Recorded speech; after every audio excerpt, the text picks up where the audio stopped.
So, one of you wrote in and said, I can't decide about your hair, Diane. Either it's way over the top or it's a force of nature. And I answered, both. It is what it is. This is my only link, in a way, to the past because I spent my whole life with wild, giant red hair, and now I have wild, giant white hair, which leads me to how do you speak through your clothing?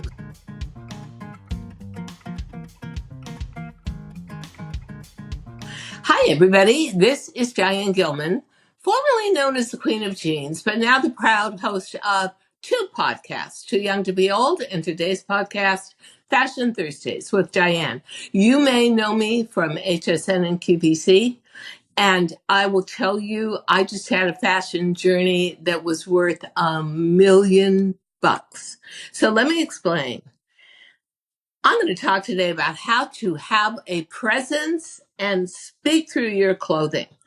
Well, we just got back from London, and we went to London to do international publicity for my third book, Anthology, 12 Authors, Women Who Thrive. This is about 12 authors, each very, very different and unique, but all having to climb the Mount Everest of life and break through into a whole new being. Good book. Oh, and also at a great price on Amazon right now. Limited. So, what does that mean, Diane? Have a presence and break through your clothing. You know, for me, fashion is a message. For me, fashion is eating and breathing. It's a way of life. It's necessary. So, ladies, many of you may know me from my DG2 days on HSN. And just a brief story about me from the time I was about 3 years old. I picked up a crayon and drew a dress. I tortured my parents, even at 4 and 5 years old, all the way up. I would only let them buy clothing that I loved, not what they wanted me to wear, what I wanted to wear. I was that specific and definite. And it was no different now at 79 years old, going to London. So my philosophy is let your clothing, let each outfit speak for you. Who are you? How do you see yourself?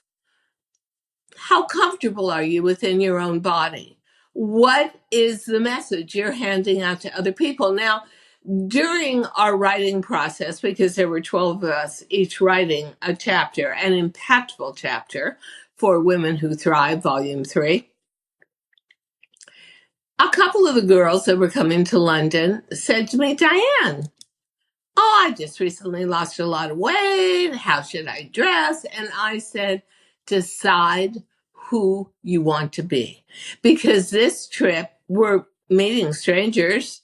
We don't know anybody in London except Ramunda Jank, who is the founder of Women Thrive. So even for her, who do you want her to think you are?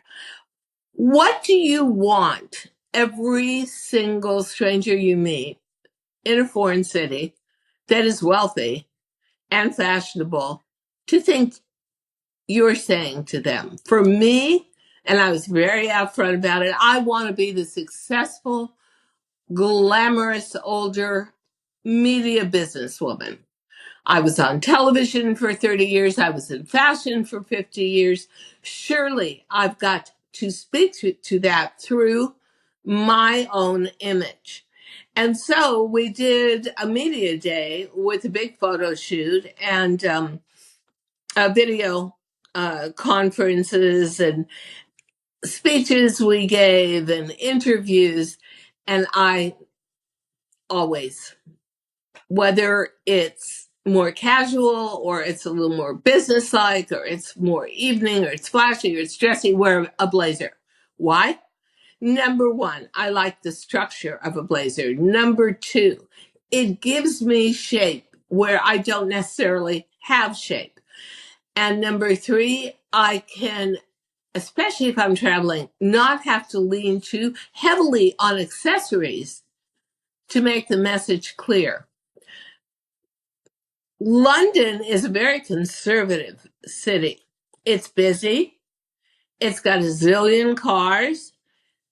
The restaurants are like, oh, top notch, 5 out of 5 stars, bar none. So every night was a different restaurant, a different mood to the restaurant, more evening attire, whatever. I brought one navy blue Balmain blazer, big gold buttons, a double-breasted blazer. You see all the CNN news hosts and anchors wear, the females. So that was great for video day. Number 2, for my 79th birthday, I bought myself an incredible Gucci blazer. I admit it. It was so frivolous, but I'll wear it forever. Single breasted, where the Balmain was double breasted. I always think 2 ways. How is the outfit going to look? Oh, there's my balloons. Happy birthday, Diane. How's the outfit going to look sitting down for an interview? How's it going to look standing for giving a speech? So it was a longer blazer. It had navy blue jeans on a very creamy taupe background that was like a tapestry. Oh, fantastic. Loved that. And wore it with my DG2 indigo skinny jeans. Then I brought another double-breasted blazer from Nina Lopin, and that was pink, Barbie pink, from my Barbie phase last year. And with it, I got Barbie pink loafers that match perfectly. Loved that. That's instant facial. One casual outfit, an oversized mocha colored linen shirt. That I think we spent a day at the Victoria and Albert Museum, but it was to see the fashion maven Naomi Campbell exhibit, and I just wanted something loose and that just said not too fussy, casual. But I wore it with a great scarf, status scarf, and dressed it up a little, or rather polished it down a little. So the basis of my wardrobe was neutrals: taupe, navy, mocha, and ivory. And then the last day, we went to a proper English tea. That was so much fun and so many calories at Fortnum and Mason. And I wore a Versace silk scarf print shirt. Kind of a blast from the past, but it looks so right. And I bought it, frankly, when I was 30 pounds heavier, so it was very oversized. But I love the volume of the silk shirt against a skinny legging in black and ivory Gucci loafers. So I brought status. I brought recognizable designers. Balmain double-breasted jacket in navy, totally recognizable. The Gucci blazer, well, yeah, and had G's all over it. The shirt, yeah, you could tell it was a Versace blast from the past silk shirt, which, by the way, was one of my favorite outfits. And I think that whole look of an oversized scarf print shirt with a pair of simple leggings and sandals or loafers is super on the comeback road. And my hair. So one of you wrote in and said, I can't decide about your hair, Diane. Either it's way over the top or it's a force of nature. And I answered, both. It is what it is. This is my only link, in a way, to the past, because I spent my whole life with wild, giant red hair, and now I have wild, giant white hair, which leads me to, how do you speak through your clothing? So I had fascinating encounters. I don't know. I feel like somehow, even though you think of English people as very staid and reserved, and that's why I brought a trench coat in beige and a lot of beige accessories. I got approached so much more than I do in my hometown, New York City. And what does that mean? Okay, so we went to, and I cannot recommend it enough. I'm going to give it 10 out of 5 stars. I'm giving it 10 stars. The main dining hall on the ground floor of Harrods. Not only is it beautiful and old and so well preserved and from 1880, 1886, I believe, gorgeous old tiles and railing, but it now has what I consider possibly the best sushi in the world. I have never had that quality. So happy. So we knew we were going to Harris, going to do a little shopping, bought some great cosmetics. Coming out of the back door of Harrods is, if you don't know, an outdoor garden area with seating for tea and cappuccino, whatever. So we're coming out of the back door, and a woman, a girl, I would say she was about 32, maybe max 34, with a beautiful black crocodile Hermes Birkin bag, a mini, but magnificent, gorgeous. She's walking in. We make eye contact for a second, and she says, "Stop. Oh my God, I love your hair. Love it. Oh, I love how wild it is and big." And I said, "Thank you. And I love your Birkin bag." And we start talking, and it turns out she's from the United States. She's from LA. And she said, "What are you doing here in London?" I just came from Paris. And I said, "Oh, we just came from Manhattan, our home.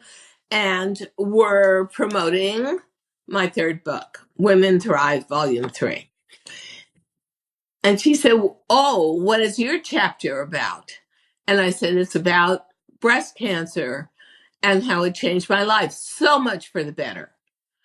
And she gets a look on her face and said, "My best friend was just diagnosed with stage 4, and she's just bereft. She just doesn't even know how to wrap her brain around it." And then we start talking about my chapter and breast cancer and how in its own strange way, it was the best thing that ever happened to me. It woke me up in so many areas of my life and electrified me again. And she started crying. And then I started crying. And we hugged. And she said, "You're the most beautiful older woman I've ever encountered in my life." Can you imagine turning 79 years old, feeling I'm fighting the good fight, but so many times feeling like I'm whistling in the wind and no one's listening, to have somebody, a total stranger, connect with you and make that statement? It meant everything to me. And I realized that my message was through my clothing and letting my choices of makeup and hairstyle and accessories and the foundational outfit pieces themselves. I was saying to people, I'm still in the game. Don't discount me. Don't expect me to be silent. This is who I am. Here's my message. And it was really powerful. So powerful. I got that kind of recognition also when I was wandering through the heaven of buying makeup at Harrods. Oh, it's so wonderful. And somebody said to me, "You are so cool." Now, I was just wearing a trench coat, a poor boy 1970s throwback turtleneck in beige that coincidentally was dyed to match to the trench coat, and you could get on my storefront, Amazon. Loafers, status loafers, and a pair of really well-fitting skinny jeans from me with a wash on them, a scrub on them. So I looked casual. I looked tailored. I looked intentional. Oh, and I had a status scarf on too, another one from Gucci. Um, And the scarf was just gorgeous and the only piece of print for the entire outfit. And I was treated with so much fascination and respect. And I realized that I was making a commitment that I don't want to look young again. That's not possible. I don't want to look to the past, but I want to be the best I can be in the moment. And I still respect myself. I still want to put in the effort. I understand who I am in the moment and where I'm going. I will say, and it's not a critical statement, it's just a true statement. I don't think that women in Great Britain over the age of 60 feel that is their role. I feel that society comes down so hard on you and tells you, get into your lane. This is not your lane. That you have to have a fighting spirit and push back, but you also have to have a very distinctive attitude towards dressing yourself. Everything I chose with huge deliberation. Took me about 2 weeks to pack. It just took forever. But I didn't want anything that was too tight on me. I didn't want anything that showed off my midriff. I wanted things that spoke for me and said, classy, very self-aware, still active, and still enjoying life. So we were heading back to America and we're in the airport. It's just a couple of days ago. And I remembered this part of the airport. It's a little different from the rest of Heathrow, Terminal 2. So I said, ooh, there's good shopping. And we were on the floor where there was going to be shopping. I said, let's go here and let's go there. And so we're in a store, and I can't remember, I think it was either Burberry or Balenciaga. And we're looking at handbags and we're looking at this. And we arrived at the airport a little early, so we had the time. And we had two adorable, much younger sales girls. So I would say the sales girls were definitely not past 23 or 24. And one of them very gingerly comes up to me and says, ma'am, can I ask you a question? I said, yeah, of course. And she said, what do you do for your skin and hair? It's just unbelievable. Well, nobody likes to talk about their routine more than me. And I started telling her she should be taking, even though she's so young, she should be taking vitamins for her skin and her hair. And she should be doing this and don't wash her hair more than once a week and don't use a hot iron. And guess what? This girl is over 50 years younger than me, and she's asking my advice. And here's the conclusion I come to. How you take care of yourself, of course, speaks volumes, as does how you want to present yourself through your clothing. It's all part of the message you want to give. And fascinatingly enough, women my own age don't seem to appreciate me that much. I think they think show off, or, oh yeah, you were in fashion forever. You've got advantages, which actually you have a few, but not as many as you would think.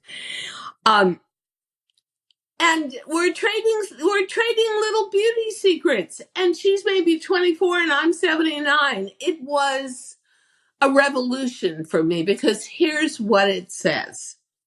We all, no one is enthusiastic about growing older. Everybody wants to live longer, but how can you do that successfully?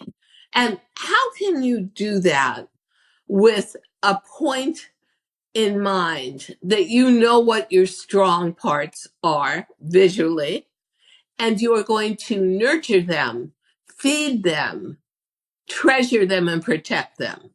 From a very young age, I always knew my skin was super sensitive to the sun, got a lot more sensitive after chemotherapy. And don't go out in the sun when you have really, really white skin. Now, that made me kind of a Debbie Downer when it came to being a teenager and living in Southern California. But it's interesting how karma turns. And later in life, I really avoided a lot of wrinkles. So that set me up. But what and my hair is my hair. You would not believe how many women in my family have hair exactly like this. Big, bold, full, and hopefully lush. I'm taking about a zillion vitamins for them. Um, but the amazing thing was that was like my fourth encounter with a younger woman coming up to me and saying, "You're amazing. What do you do? I want to be you when I grow up." And I realized that, and somebody said it, we had kind of a press day and we met some of the local merchants in London and writers and therapists, and it was fascinating. And I realized one of them said to me, I'm so attracted to speaking to you, not because you're older and wiser, but because I want to know how you age this way. I want to age this way. And I thought, whoa, what a privilege. And then she said, I know you were once called the Queen of Jeans, but you are actually a huge beacon of light to younger women. And how to do it, how to get to your age, almost 80, and still be beautiful. I'm leaving that up to them to say, not me saying it about me. Beautiful, relevant, vibrant, vivacious, happy, grateful. And she said, I'm going to start calling you the light. And I said, oh, someone beat you to it already. They call me the lighthouse. There used to be the Queen of Jeans. Now it's the lighthouse, because I've managed to be able to specifically cultivate my talent and my energies into being someone people want to be around. I see the one thing as a commonality with older women like me that is not a good thing, and that is a resentment of being older. Uh, uh, a feeling like you're walking through an arid desert and you're never going to get that refreshing drink of water. So I made sure as I grew older that I attracted people to me. Because the other thing that was amazing was nobody my age came and said, "Hey, I love the way you look," or "Whoa, I love the way you dress." It was the younger women, and they're all hovering between their mid 20s and their late 30s. And they know age is coming and they know menopause is coming. And it's also scary to them. And I've been through it all. And here I am. I say never look to the past. You're never going to retrieve it. It's a waste of time. If someone says to you, and someone said to me the other day, "Oh, you're almost back to the old you." Well, the old you was before COVID, before breast cancer, almost a decade ago. And no, I'm not looking to achieve the old me. I'm looking to achieve the best now me. And we've talked a lot about finding that image and how you put it together and what you want to evoke. And the one thing I will say that I do not love about old age is what I call being in the age ghetto. What does that mean? People want you to just go off and be with your own kind, but I don't find that stimulating. What I found so amazing about this trip to London was tourist or native.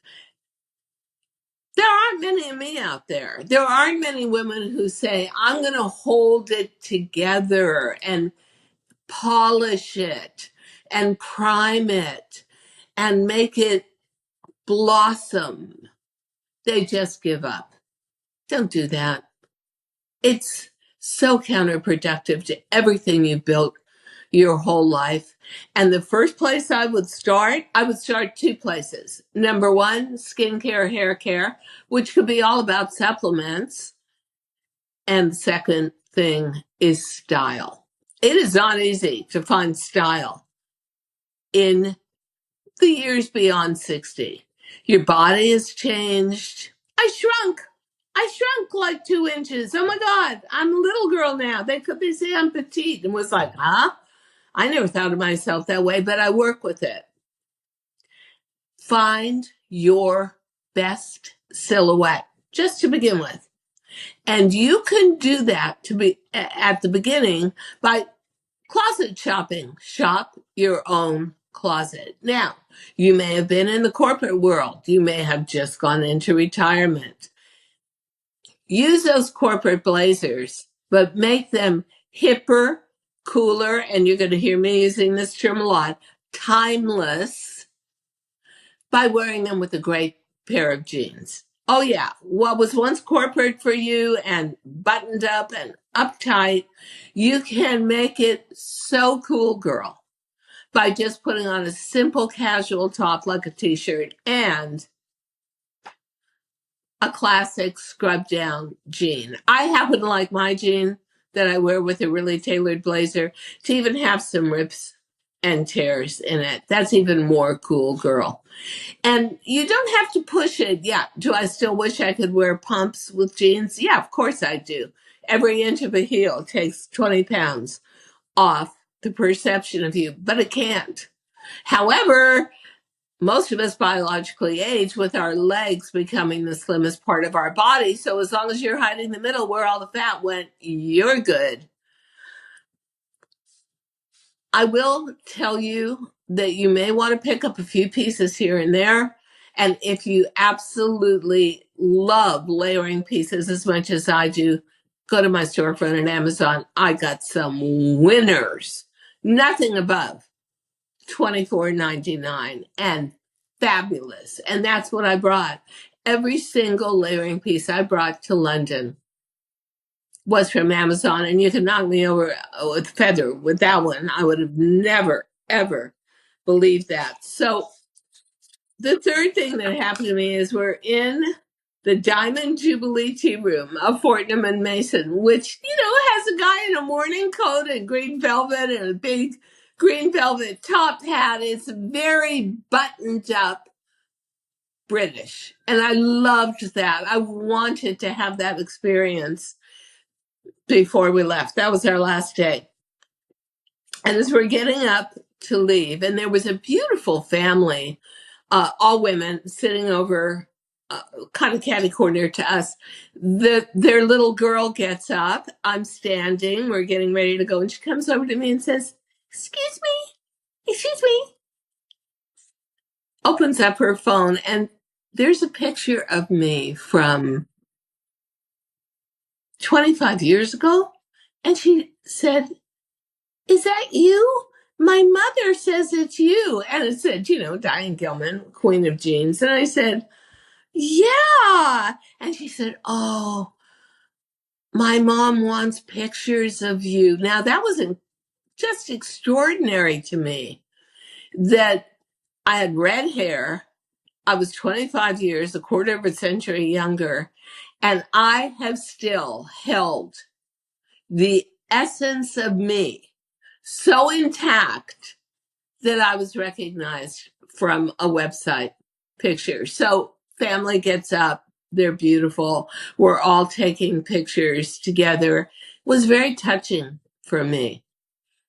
And it sort of said, Diane, all your hard work to be that beacon of light, to want women to believe that they can still be feminine and sexy and relevant and current and powerful and have a voice through their 60s, well into their 70s and their 80s and beyond. It meant everything to me. If I told you Those encounters were actually the highlight of my trip. I wouldn't be lying. I am someone who has such a passionate belief in living every single moment under an umbrella of joy and gratitude. It was priceless to me. And maybe sometimes you have to get out of your own hometown or out of your environment to actually see through other people's eyes who you are and what you represent to them. So, yes, I chose my outfits very carefully. No, I didn't buy a ton of new stuff to go to London. Actually, I think I bought only one top and yeah, okay. The Gucci blazer, but that I'll wear for ever and ever and ever. And my birthday is coming up. So, yeah.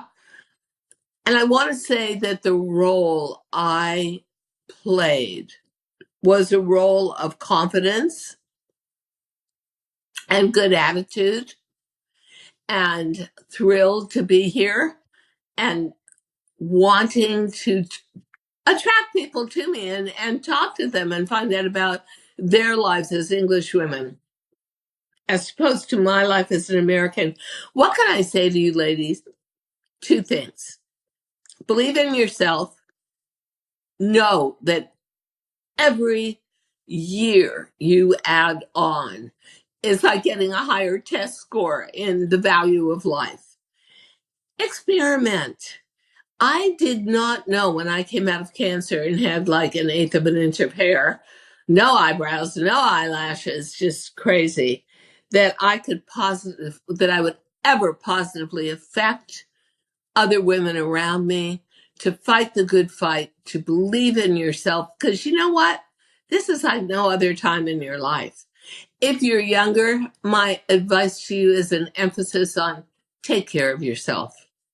Eat good foods. Know what your strong points are as you're younger. Some of those are going to fade away, like you're not going to be wearing a bikini at 70, but absolutely take pride in yourself at any age. Figure out what the best you is. Yeah, for me, the best me is that international outfit, status scarf, blazer, simple layering piece underneath, and a skinny bottom, and a good flat loafer shoe. Highlight every single good point that you are able to cultivate. And just keep telling yourself, could be the best is yet to come. After all, I didn't have my light bulb moment in fashion until I was 60. And I didn't have my truly life-changing epiphany until I got the diagnosis of breast cancer at 72. Play with your image. Polish your image.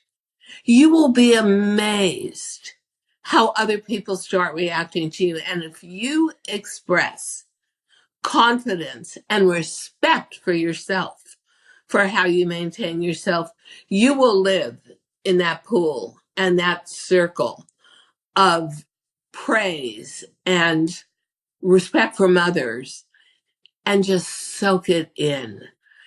It's all good. It's all there for you to play with and to actually take the best of you as your youth, take the best of you right now, mix it together, and have, I would say, the best years of your life, both fashion-wise, confidence-wise, and experience-wise. Oh, you can tell I had a great time in London. I'm ready to go back. I truly am. But take care of yourselves, and thank you for watching Fashion Thursdays with Diane. And to get more great content, we would love you to listen and then subscribe. Bye, everybody. Thank you so much for listening to Too Young to Be Old podcast. The episode may be over, but the fun doesn't have to stop here. Find us on Facebook, Instagram, TikTok, and YouTube at The Diane Gilman, or visit our website, thedianegilman.com. If you like the show, leave us a rating or a review and subscribe so you don't miss the next episode. And until then, don't forget, age is just a number.